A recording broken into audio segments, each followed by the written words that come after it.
Hi, I'm Molly. And I'm Jamie, and this is our From the Pasture with Hired Hand podcast.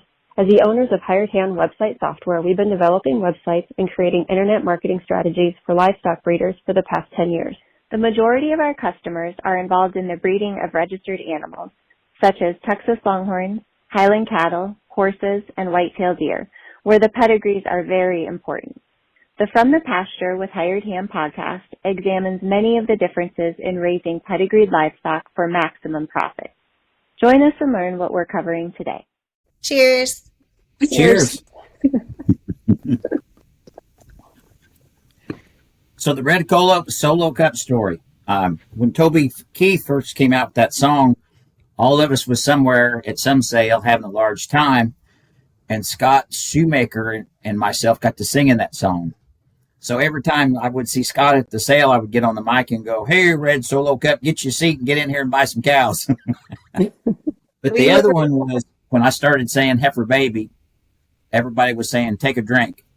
And Rhonda Poe was a part of starting all that. And they all had Red Solo Cups. So that's kind of how the heifer baby, take a drink, bring in another one, got started. Well, cheers to Scott and Rhonda then, right? Yes. So thanks for joining us today, Dale. We appreciate it. You're welcome. So for those who maybe haven't heard, which I can't imagine everyone hasn't heard by now, I think it's trickled through the grapevine, but you're officially retired from reading pedigrees. I am done. All done. 25 years, and I'm going to turn it over to Chase and these younger guys. So tell us what got you to that decision. Well, it's a lot of work.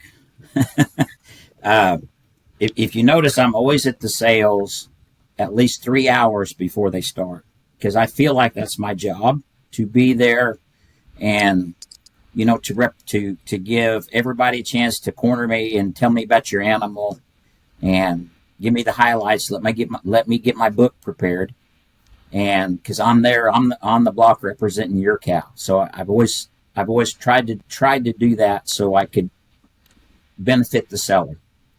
And as you all know, I travel in my job, so sometimes I leave. I don't even go home. I leave Monday. I work all week. Then I go to the sale. Then it's after the sale on Saturday night or something before I get home, and then I have to do my home duties and my home ranching, and then leave out again on Monday.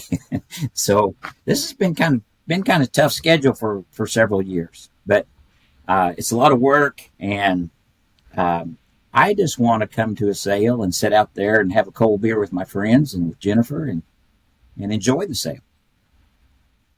We don't blame you. We get that. So if someone doesn't know what pedigree reading is, how would you explain it to them? Okay, so pedigree reader, it's your job to represent the animal that's being sold at the time.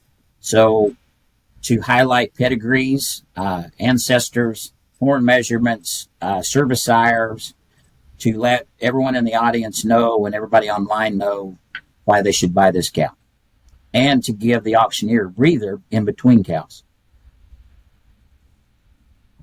So let's take it back to the very beginning, 25 years ago.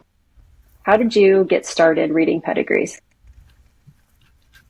Gosh, Jamie, I was in my 30s. Woo! I used to open gates. Molly, do you remember this? I used to open gates at the Fort Worth sale for Eddie. Yeah. When I say that, I'm talking about Will Rogers.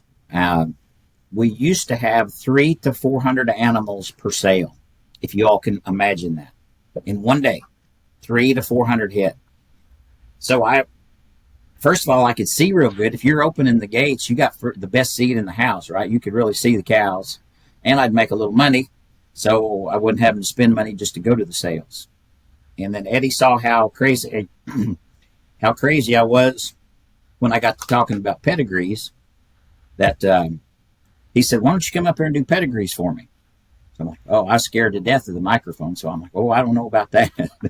Anyway, that's how it got started. Eddie kept pushing me, came aboard, and started doing pedigrees with Eddie Wood. So at that point, how many years did you have Longhorns? probably 7 or 8 years. Okay. I went to the bank, took out a cow note, borrowed the money, and bought my first cows in 1988. So just a couple of years ago. Yeah. So what have you learned since your first sale? If you fast forward to last weekend to the Bolin sale, tell us everything you've learned between that first and last sale that can help others. Molly, that's a big gap. The horns sure got a lot bigger, right? They did, right? One thing I've learned is because when I started this, we had 60-inch cows, and now we have 110-inch cows. So it's crazy, super crazy fun. I guess the one thing maybe I've learned is how awesome the Longhorn folks really are. Do you remember the first time you read pedigrees? Like, were you like completely prepared? Were you nervous? I mean, what you remember that day?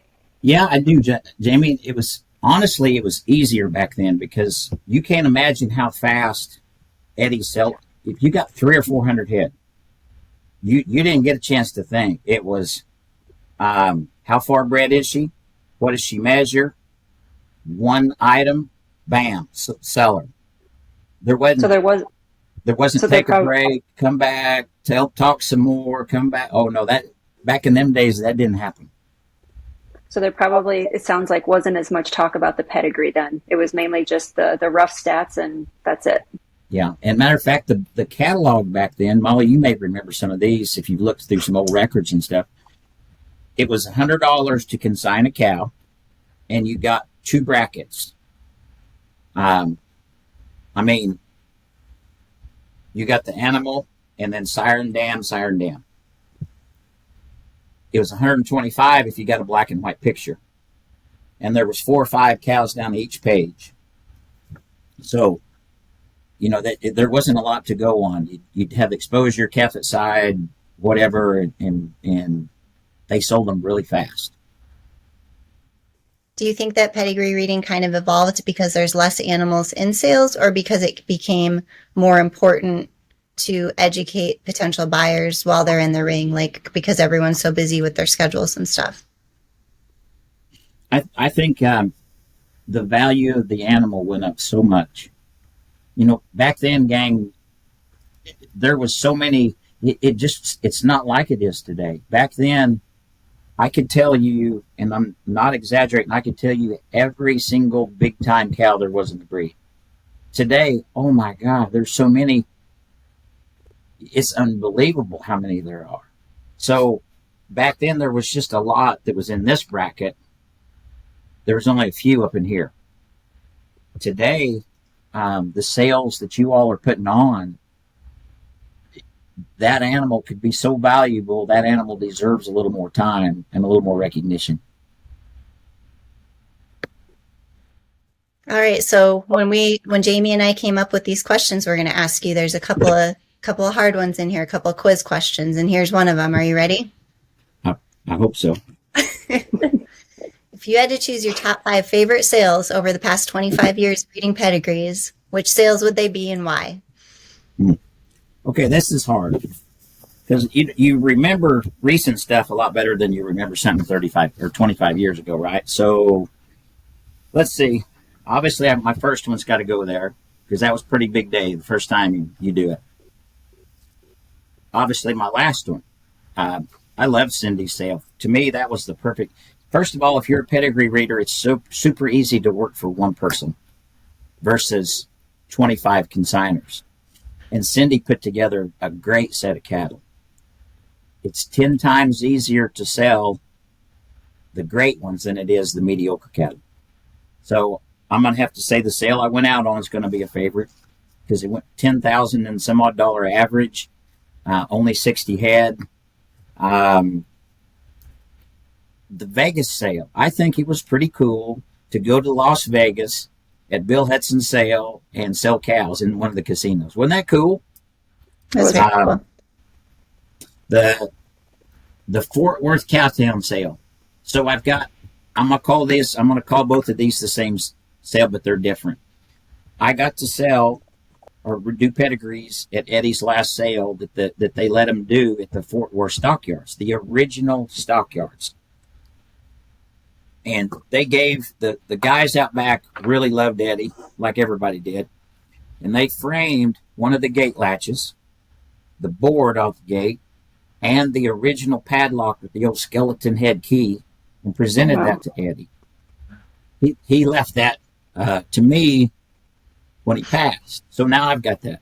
But then Bill Hudson comes back out, and Lorinda, and they have a final sale at Fort Worth. So we got to do it again. So I thought it was kind of neat to do 2 sales at the old original stockyards, which there's a ton of history. Can you imagine how many Longhorns have walked over them bricks? No, so many. Hundreds of thousands. Yeah. So let's see if I is that 5? Did I leave one out? Oh, okay. Another highlight was at the Legacy. First of all, the Legacy sale, getting to sell cows inside the Embassy Suite Hotel. I mean, you think about that in lawsuits in today's times. How freaking cool is that we can bring these bighorn Texas Longhorn cows inside a hotel and they let us sell them? So the year Danica was in there, this is when Austin was making his first go-round. And now I'm a tightwad and he's a big spender. He makes a lot more money than I do. So he said, we need to quit fooling around and buy us a good cow. And I said, I know, and she's in this sale. He said, which one? I said, Danica. So we sat out there, and I mean, we really got serious. We were prepared to go to $75,000. Now, Molly, you know me pretty good. That's a big check for this old cowboy to write. That is. They blew by us so fast selling Danica. Now, who knew she was going to bring $380,000? So, but that was a fun sale to get to see Danica sell and be inside, all the Legacies being inside the hotel. That's a good mix. I feel like a good mix to make up the 5. Yeah.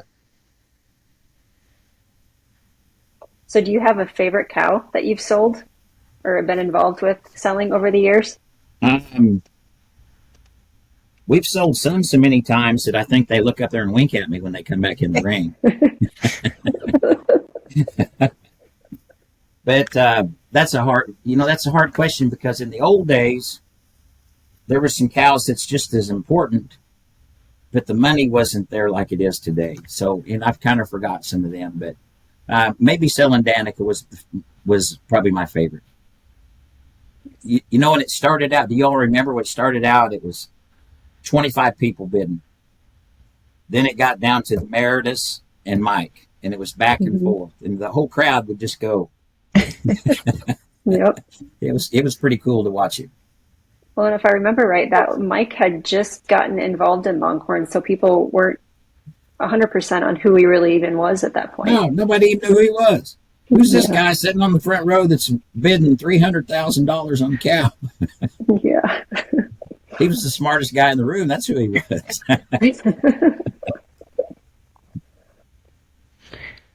So what bull's name do you think you've said the most times over the years reading pedigrees?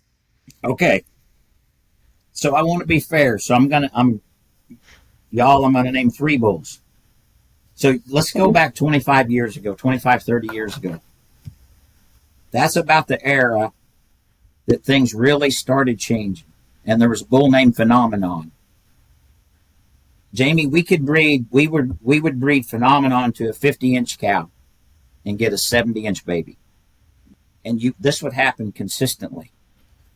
That rascal deserves a world of recognition, but most everybody's forgot about him because he's way back there in the pedigrees now. Then comes along Rio Grande. Okay, now we look at pedigree and Rio's there, and we don't even hardly say anything about it. But if you really want to be serious, you need to say, holy cow, this Rio Grande bull took us from, the 70s to the 90s. He was the daddy to the first 90-inch cow, B.O. Rio Ketchup. So, he had some pointed butts and he had a flaw or two, but oh my gosh, did he put the horn on these cattle consistently. So I think we got to give that old Rio scamp, and he had a long run. He was 2 times TLMA Bull of the Year. Then along comes Tough, and we're going to probably remember Tough on this video more because he's recent. He's still in the deal. But those other 2 bulls were probably close to highly regarded as Tough was, in the time. And I don't want anybody to get mad at me because I didn't mention their bull or anything, but and there's so many bulls you could mention. But there was a big span of Phenomenon, then a big span of Rio. And these bulls had a lot of good herds. Phenomenon had J.L. Collier raised him. He bred there for a while. Then El Coyote bought him. Back when J.L. had him, Betty Land, the rumor was, paid $20,000 to lease him one summer.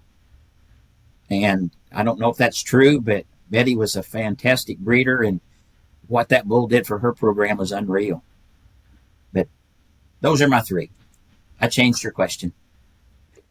We'll let it slide this time.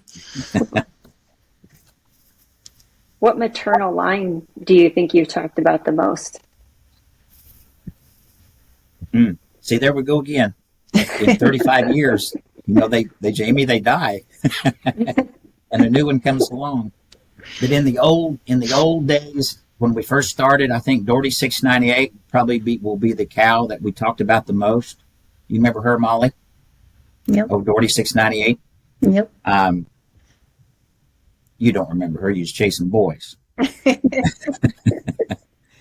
So then in the middle of my career, a cow named Overland comes along that the Burtons raised. And this cow was magic. You could breed this cow to several different bulls, and she threw those flat corkscrew twisty horns, and all of her offspring were in the 70s. And this is when we didn't have any 70s. This was like in the first era to break into the 70s. So, they bred her to Vision Quest and Headliner and all these different bulls, and it was a home run every time. She's a granddaughter to Doherty 698. How about that? How about that? Then, the Monica, then we get in more recent, and I think we get into the Monica lines. Bob raised that Monica cow. She did so well. B.O. Real Catch It did so well. She was their first 90-inch cow, and she raised all them great sons. And I don't know, there's just been a lot of real good maternal lines. What's the hardest animal name you've ever had to pronounce? The biggest tongue twister? Felix. Half of the ones that Felix names on the El Coyote Ranch. I love you, Felix. You are a true cowboy, but you gave this white boy a hard time pronouncing them names you come up with. I feel like if we'd known that, we would have had some ready to quiz you on. Dang it. So who's the hardest consignor's name to say? There's so many, Jamie. I just cop out and I call the ranch name. There you go. That's fair. I'll say Solid Oak Longhorns instead of trying to say their name. So now everyone listening is going to be thinking, did he ever say my name, or did he only use ranch name? Now, keep in mind, when you're up there, you got an auctioneer banging his hand against the deal going, come on, come on, come on, come on. And you're trying to say everything you possibly can say that needs to be said, that you promised the consignor you would say in a window of this time span. I get it. We'll cut you some slack. We get it. Yep. Y'all should sit up there sometime. Well, Jamie, yeah, you all have. I do. I do sometimes, yeah. Yeah. We try to avoid it whenever we can, to be honest, Dale. I understand why. I understand why. It's pretty intense sometimes, but it all works out. All right, so putting you on the spot again. If we only let you choose 3 people for this answer, who do you think writes the best comments to work with in the sale catalogs? Now this is going to be more recent because that's on my mind more than in the old days. But I'm going to tell Dora.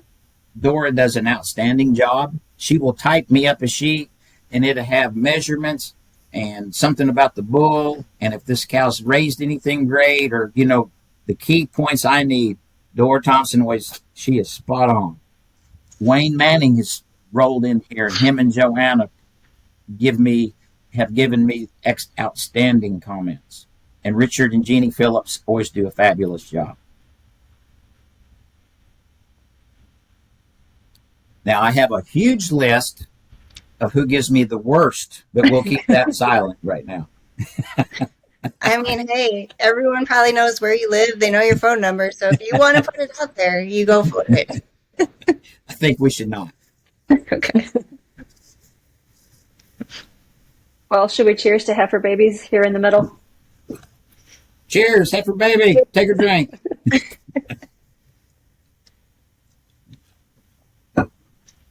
Love what you're hearing? Be sure to check out our Pickup Truck Confessions. It's a video series where we hop in the truck or rental car and interview a variety of breeders about what drives their passion for their livestock, how they got started in the breed of their choice, marketing tips, and more. And now, back to the podcast. All right. So do you have any advice for consignors related to having their sale comments, the information to you prior to the sale, setting reserves or anything? Yeah. Honestly, reserves, I know everyone, and a lot of times the auctioneer doesn't know everyone. So they're more comfortable coming to me. But really, the reserves should be between the auctioneer and the consignor. But that's not really how it usually works, because like Chase knows everyone and I know everyone, and we're kind of going to get involved in that. But if you're going to have a reserve, put it on paper, give it to the auctioneer or the pedigree person, and stay put. Don't start sending notes up halfway through the sale that you changed your mind and you lowered it or you raised it, or if you're going to do that, do it. Pick a figure out and stay with it, because it gets real confusing up there when things are happening real fast and stuff. So, gang, think about this. When I know we're all busy, and we got work and family and life and all this stuff going on, and we wait till the last minute to consign something. Your picture is your most important thing you can do. Do not get in your pickup the day of the deadline and run out there and take a picture of your cow and email it to the sale. You should be taking 20, 25 pictures of that cow to get one that's worthy of selling her. If it's a mature cow, be taking your pictures right now in the summertime when them cows are slick haired and they're pretty. Okay, so the legacy's coming around. It's going to be in March. You don't want to go take a picture of your cow in December when she's all haired up and look like a grizzly bear. Take that picture now. Then if you're writing comments, you don't need to tell them that she's sweet or she's this, or you need to say that her mother's 90, her grandmother's 90. She's had 2 calves. They've both been fraternity champions. She was 7-time fraternity champion. You give good, solid facts as to why they should buy this cow. She's bred to Bubba. Okay, well, who is Bubba? He's a son of this, by this, and he measures this, and he won the Horn Showcase. And tell them. Put some time into your comments. I only have a short window. Now, the next person in line only has a short window to represent your cow up there. But if this is an online sale, the online buyers are reading that comment. Don't just say, look at my website for more information. That's a cop-out. Do your research, put the time into it, and say something good about your cow. If you're not proud enough of her to say something, why would I want to buy her? What's your feeling about using your sales comments to relist the pedigree that's right next to or right below the comments? It's just redundant. They can see the pedigree. So if you say this is a son of Cowboy or daughter of Cowboy Tough, they're like, yes, we can see that. What else? What else is she? Maybe say this is a daughter of the longest horn bull in the breed. Maybe someone didn't know Cowboy Tough was the longest horn bull in the breed. But moreover, use that for information that they can't see in the pedigree and that they weren't aware of. And don't leave out your service sire. Your service sire is really important. That calf that's in her belly or that calf at side, that's a year. That's a whole year invested. That's value there. Tell them about that calf at side or that calf in the belly. What about when folks are giving you advice the day of the sale? Like when they find you and they give you updated comments, what's the best way to present those to a pedigree reader that, they'll get the most bang for their buck and worth your time? They need to know current horn measurements of the cow you're selling, who she's bred to, horn measurements, any great offspring, key points. Tell them if she's a 6-year-old cow and there's no progeny on hired hand. Say, well, she's had all bull calves. There's nothing wrong with saying that. But there is something wrong with letting people think that she's never had a calf. These are things you could put in your comments that they could be looking at and reading on, because 90% of the time, if someone gives up on her and says, well, she's had 6 bulls in a row, I'm going to sell her. Well, the next one's probably going to be the heifer.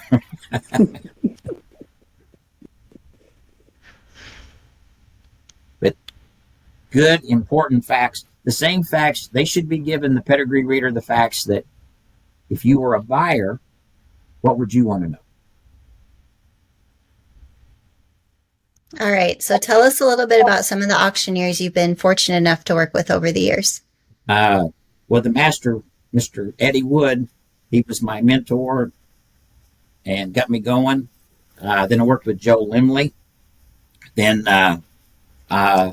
from then to now, it's been Bruce McCarty, Colonel Bruce, and then I got to work with Dan Huntington twice, I think.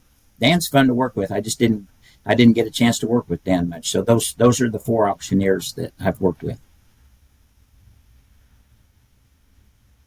So I'm sure that the majority of our listeners have heard the banter between you and the auctioneer. Some of the stories that we've heard over the years are about the ultrasound, having the black and white heifer, or the infamous story about you and Bruce going to Dairy Queen. Can you tell us how some of these stories got started or how they came to be? Bruce and all the auctioneers I worked with, Bruce and Colonel were the best at telling little stories and keeping the crowd happy. And that if you got a tense crowd, they're scared to buy, or they're tense, or they're not having fun. If you can tell some little story and they're laughing and having fun, they love the event. They're more apt to spend money. They're more apt to come back because they had a good time. And Eddie had all them little one-liners he would say. Bruce has a lot of those one-liners, and I don't know where. I think one time we were somewhere and it was really hot, and I said, "Man, a milkshake would be good." And Bruce hit that and started talking about Dale's wanting to go to Dairy Queen. He's up here trying to read pedigrees. From that, it went to we go to Dairy Queen every week. We're together. And we've never even been in the car together. Well, that answers a question that I get frequently. People want to know, do they actually go to Dairy Queen? I guess now we all know. We actually stopped at Dairy Queen one time and did a little footage before one of the online sales just for fun. Yeah. We didn't go get a blizzard. Darn it. I think you bring up a good point, though. I think that a lot of folks, when they go to an event, they think that all of the pressure was on the host, right? So whoever's putting that on, the legacy group or Bill and Lorinda. But there's a huge amount of pressure on you all that are up on that block, or even on Jamie and I, for doing internet bidding. There's a huge responsibility that we have to make sure that they do have a good time at the event, or that the event goes well, even though, that's maybe not what we were hired to do, right? It wasn't in one of the job descriptions, but it still carries over to that. So, I don't know. Do you have any more input on that and reading pedigrees and how it plays into that? Well, if you take your job serious, there's a tremendous amount of pressure.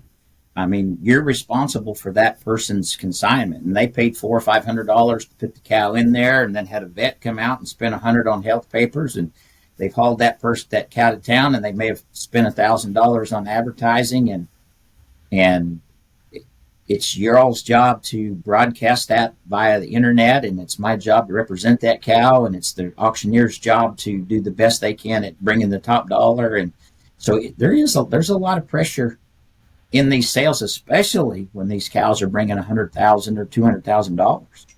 Mm-hmm. Sure. All right, so sticking with our questions about your favorites and your best memories, who are some of your favorite ringmen that you've worked with? Oh, the ringmen are really more for the auctioneer, but hands down, my favorite ringman, and okay guys, nothing against all you current guys, but my absolute favorite and the best call man is Jim Curry. He would go when somebody would get in, he'd go, "Whoa!" You could hear him; it'd give you goosebumps. Jim was very special. For sure. He's very much missed. He was always fun to watch. He always put on a show. It was fun. And he made it fun. Mm-hmm. Again, if most of these people have full-time jobs and stressful lives and running businesses. I think we should do a cheers to Jim because he's missed. Salute, old buddy.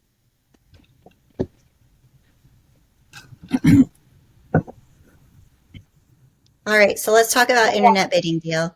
When did you see internet bidding start to play a role with the auctions? And did you have to kind of change how you did things and cater more to folks in the online realm instead of just in person? Yeah, we had to change, but when did you all start? Our first sale was Lorinda's sale right after Joe passed. Remember what year that was? Ooh. Do you, Jamie, you're better with that? I want to say it was 2016. Does that sound right? I think maybe. We're old like you, Dale. We don't remember. It was a long time ago. So I think it was long. It was a great tool, and we're going along there, and people knew, well, if I can't make the sale, I can get on hired hand, and I can still catch this cow or do this. But when in my opinion, what really happened to change internet bidding to make it as big as it is today is COVID. When COVID hit and nobody was going and we couldn't have the sales and we were all had cabin fever and we wanted to make this happen, John Marshall still had his sale. So we have the John Marshall sale, all 100% video. That might have been the very first, right? The 100% video. And it was the best John Marshall sale we ever had. I mean, everybody attended it because they were probably bored out of their mind because no one could go anywhere. And this, like COVID did change a lot of things from working from home or doing this or doing that. But COVID's what changed the internet deal to where it made you all so big. What do I have to do to change? I have to go slower.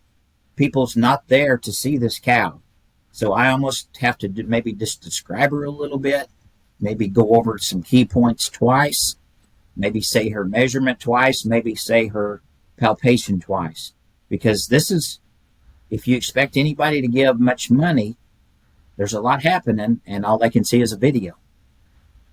And so that's where I see you all's business on the video side really took off.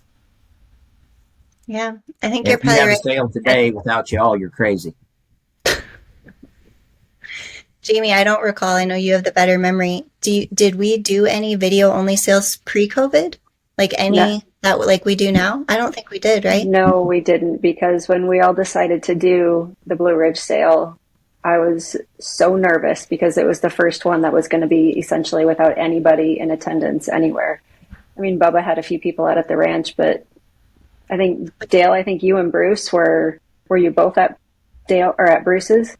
We went to Bruce's office. Yeah.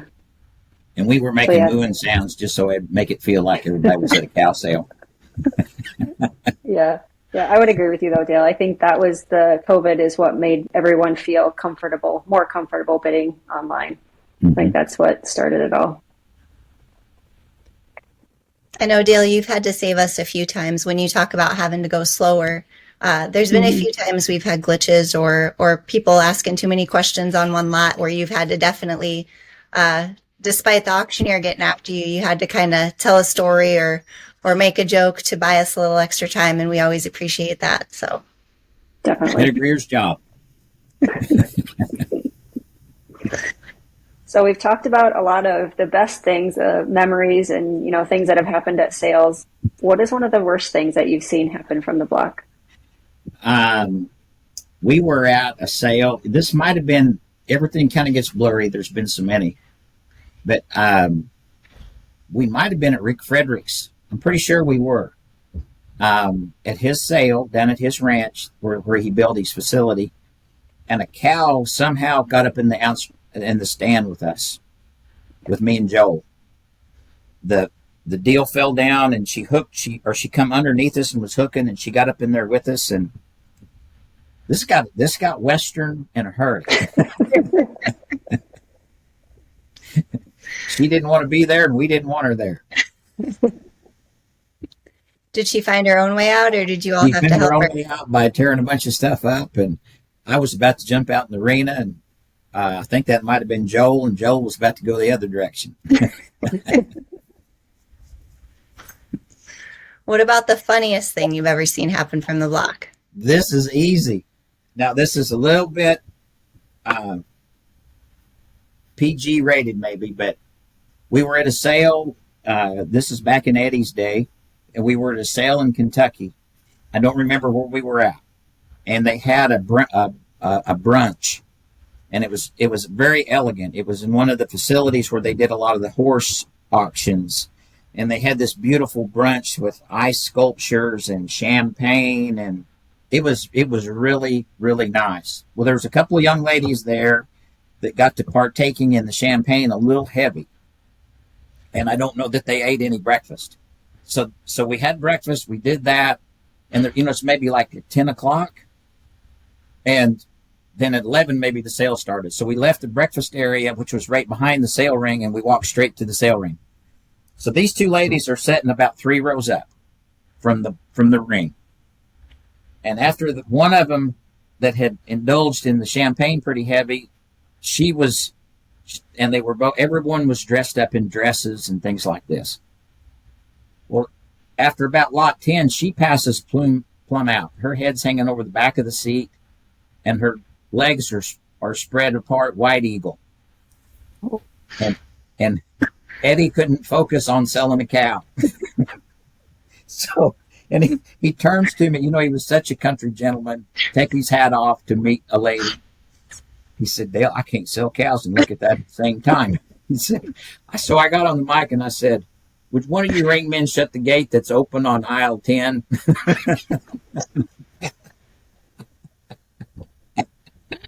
So they had to go up there and push her legs together and kind of wake her up and get her to lean in a little sideways so she could sleep. Oh, had to be there. That was a good funny. Yeah. I did not think that's the kind of story it was going to be, Dale. No. We had to be sitting where we were sitting. I guess. What were you expecting? I don't know, but I not don't that. know. And I feel like we should clarify, it was a story about two women, not Jamie and I, though. No, I don't even know if y'all were born yet.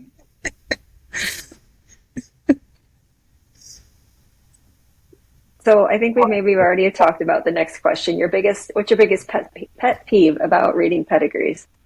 Okay, y'all, when you're selling your cows, don't wait till 5 minutes before the sale to go find the pedigree guy. I need to use the restroom. I've been there for 3 hours for you. Don't do that to your pedigree guy. Email them, text them, send them the paper, find them an hour beforehand or whatever, but before the sale starts is not the good time. But don't text them during the sale, because sometimes the text doesn't arrive on time. We don't see it. All sorts of things can happen up there. It is pretty busy up there, right, Jamie? A lot going on to be reading text and trying to talk on the microphone and keep your book straight and everything else. Yes. And you know, those, everyone, if you never thought about it, those, when we're at a portable facility, when we're at the Legacy, or we're in the Hudson Valentine sale, that's all just portable. That's all just sitting on top of the ground. So every time a cow kicks or jerks or hits or bumps, our, where we're sitting up there, all is just rocking and moving and shaking. So we're trying, I got all those notes up there I'm trying to hold down. Yeah. So good thing you took the bull rider. You're used to that, right? Yeah, it gets a little Western up there. What do you think that you'll miss most from reading pedigrees? Oh, I'll miss the people. Working with the people and talking to them. And do you think you'll be able to stay just as sharp on all the bloodlines? Yeah, because I was doing that before I became a pedigree person, just from passion. Now, it's harder to stay up with them now because there's just so many. You know, I mean, there's so many new breeders and so many more breeders, and which is cool, super cool. So what are you looking forward to in retirement? Having a cold beer with my buds at the sale, seeing everybody, sitting next to Jennifer, watching the cow sale, and knowing that it's not my job to sell them. So the sales will definitely be a little bit more relaxing for you. Much, much more relaxing. Well, cheers to that. Cheers. What advice do you have for folks out there who maybe have a goal to read pedigrees someday? Chase has had some experience, like you mentioned, but maybe there's some little kids out there, or, you know, people that were your age when you started that having that. It's a great honor to get to do that, and study your lessons, because things have to come, bam. They have to just come to your mind right then. Auctioneers will push you hard because they're in a hurry and they're high pressure people. So you'll have to be able to talk fast and get your point across fast, but study your pedigrees, listen to the pedigree people on how they do it. And this breed needs you, young guys and gals. There's nothing wrong with a female pedigree reader. We need these young people to get involved. They're sharper. Their minds are better. And we want this young generation to keep going. You remember how Chase do you two remember how Chase got started? No, I let him sell my 2 cows at the Horn Showcase. That's right. Yep. I remember that now. Yep. I knew a consignor would throw a fit if they let some new guy talk about their cows, so I let him sell my 2 cows. And that was just recently. Wasn't that one of the Horn Showcase that was at Will Rogers? Mm-hmm. But that's been... Yeah. You know, it's been before, obviously, before he started doing it. So it's been a few years back. Yeah. But he's doing a great job. All right. Anything else you'd like to share, add? Any parting words for everybody? I enjoyed representing your cattle. I try to do my best. And albeit I'm not going anywhere. Jennifer and I have got 100 head of these things, and we're more serious than we've ever been about raising great ones. And not going anywhere. I'm just going to be sitting in the crowd with y'all instead of up there on the block. Well, thank you for everything that you've done for us too over the years, Dale. Like we can't express how thankful we are to kind of have you take us under your wing and make sure that we, you know, you can be hard on us, but you've always been good to us. The only reason I was hard on you because I knew how good you two were, and when you slacked on me, it hurt my feelings, and I had to get on you a little bit because you're better. Right. You all run a first class operation with the greatest online deal and the greatest website any person could ever want for their cattle. You make me so proud of my cows when I look at the website and see what you all have done. I don't want to sell my cows because they look so good on hired hand. Well, thanks, Dale. That means a lot. Yeah, you bet. So the next Texoma sale will be in Duncan, Oklahoma, the last weekend of April. Perfect. We'll be there. We're not going to be in Tulsa. We're going to be in Duncan, and it's going to be game on. Chase is going to be doing pedigrees, and Bruce is selling it. And we're going to have us a big sale, and I'll be out in the crowd with y'all. Probably drinking Probably drinking Jello shots. That's usually what Unless it happens at shows that up for sale. some, you can bet I'm going to have one. Well, thanks again, Dale. We appreciate your time. You bet. Thank you for having me.